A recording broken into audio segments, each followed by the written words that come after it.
Là, dans cette vidéo, on va parler de quelques conséquences majeures que la pénurie de carburant est en train d'influer. Bien sûr, sur tous les secteurs, surtout le secteur agricole qui me concerne. Et dans cette même vidéo, je vous donnerai 3 à 4 stratégies de contre-riposte qui vous permettent tout simplement d'éviter tout ceci.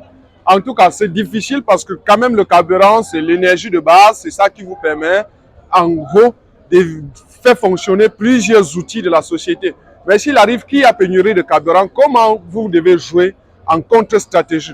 Salut à toi et bienvenue sur la chaîne. Sur cette chaîne, je te parle d'agriculture, d'élevage, tout ce qui est technologie agricole, y compris des technologies d'hydroélectricité. Oui, on sait tout ce que le carburant peut faire, on sait tout ce que l'électricité peut faire, spécialement sur le plan agricole. Là, on est au Cameroun. Depuis pratiquement 72 heures, on a des difficultés de s'approvisionner en carburant. La population est dehors, chacun avec son bidon de 10 litres, tout simplement pour avoir de carburant. Nous autres également au champ, on ne s'en sort pas. Je vous fais la liste des difficultés que j'ai juste en 72 heures afin de vous permettre de comprendre l'enjeu. Alors la première chose, c'est le dysfonctionnement de mon unité de production des porcs de Mbalmayo. Alors comme vous le savez, j'ai fait une provenderie sur place qui malheureusement n'est pas solaire, donc j'ai fait une installation avec bien sûr le groupe électrogène et depuis bientôt 3 jours, le groupe électrogène ne fonctionne pas parce qu'il n'y a pas du carburant.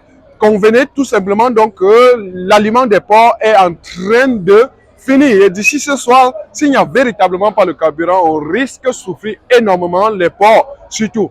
Et j'ai à préciser quand même que lorsque le porc perd en tout cas un certain poids, l'idée, ou bien dans la majorité, pour récupérer cela, ça devient beaucoup plus complexe. Donc, à vrai dire, si rien n'est fait jusqu'à ce soir, jusqu'à demain, je risque beaucoup perdre. Maintenant, la contre-stratégie que vous pouvez avoir, c'est de pouvoir faire des installations pareilles plutôt en plaques solaires. Oui, ça veut dire que si j'avais su, je pouvais dimensionner mon besoin en énergie électrique et puis directement associer à cela les plaques solaires ou la puissance des plaques solaires qui puissent suffire pour faire le deal.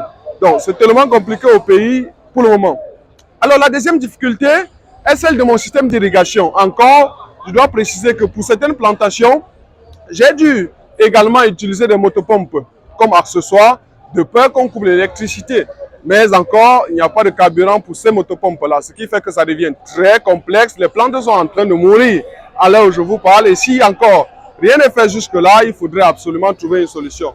À préciser également que l'une des contre-stratégies qu'on peut adopter, c'est de pouvoir aussi utiliser les pompes solaires. Ça veut dire que vous pouvez dimensionner également le besoin en hydroélectricité de votre motopompe ou bien de votre pompe et vous associez à ça tout simplement les pompes solaires ou bien les plaques solaires, des accumulateurs, des batteries, tout ce qui va avec, afin tout simplement de vous assurer de l'écoulement. Maintenant, une conséquence majeure et grave qui m'affecte personnellement aujourd'hui, c'est tout simplement le transport. Alors, j'ai une équipe de 5 personnes qui devront se rendre sur le site aujourd'hui pour récolter des rejets.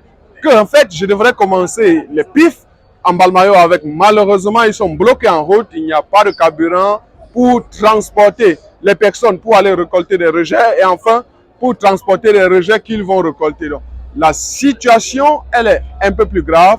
Et sur ce plan-là, le conseil que moi je pourrais vous donner prioritairement, c'est que si vous voulez acheter un site, alors vous devez absolument prévoir des sites beaucoup plus proches de la route métropolitaine, de sorte que par occasion, lorsque les gars arrivent quand même proches du champ, on peut facilement marcher à pied, question d'aller faire ce qu'on peut faire afin de pouvoir être sûr qu'on avance. Parce que sinon, la situation est grave. J'ai recruté 5 techniciens.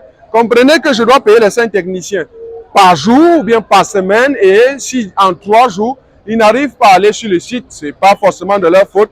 Absolument, il faut que je les paye. Donc, la situation, elle tend à être complexe.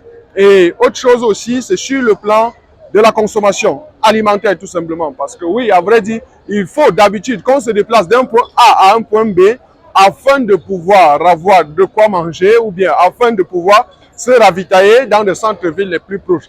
Malheureusement, tout ceci n'est pas fait. Donc voilà en gros quelques points qu'on va toucher. Je précise avant de terminer la vidéo que nous avons quelques événements que nous sommes en train d'organiser et si vous participez, vous aurez, n'est-ce pas, toute l'expérience qu'on a jusqu'ici avec l'ensemble des moyens de riposte qui puissent aussi être d'actualité. Le premier événement, c'est en Mbalmayo. Nous organiserons une formation sur la culture de bananier plantain le 5 au 6 janvier 2024. Donc, on va commencer 2024 vraiment avec cette formation. Et la semaine d'après, notamment le 12 au 13 janvier également, on va faire une formation sur l'élevage des porcs afin que vous ayez mon business plan. La thématique ou bien le thème central de cette formation, c'est comment démarrer et réussir son élevage des porcs avec bien sûr 5 millions de francs CFA, tel que j'avais bien commencé à l'époque. Et à la suite, on a un rendez-vous à Brazzaville le 20 janvier, on a un autre rendez-vous au Togo, à Lomé, le 15 février tout simplement. Donc, vous pouvez me prendre en consultation privée pour la visite de vos parcelles pendant ces périodes au Congo, ou j'allais dire oui au Congo, et peut-être au Togo aussi, ça permettrait qu'ensemble, qu'on puisse élaborer pas mal de choses. Surtout que je viendrai dans ce pays avec les équipements d'analyse de sol. En même temps, je pourrais vous donner votre programme de fertilité par rapport à votre projet. Donc, la scène va continuer comme ça. J'ai garé là depuis pratiquement 48 heures aussi. Donc, c'est vraiment chaud. J'espère vraiment que ça va se résoudre. J'espère aussi que la vidéo vous aide à avoir au moins un élément en ultra par rapport à beaucoup d'autres. Donc, c'était Kana Ivaris. Rendez-vous très bientôt. Super.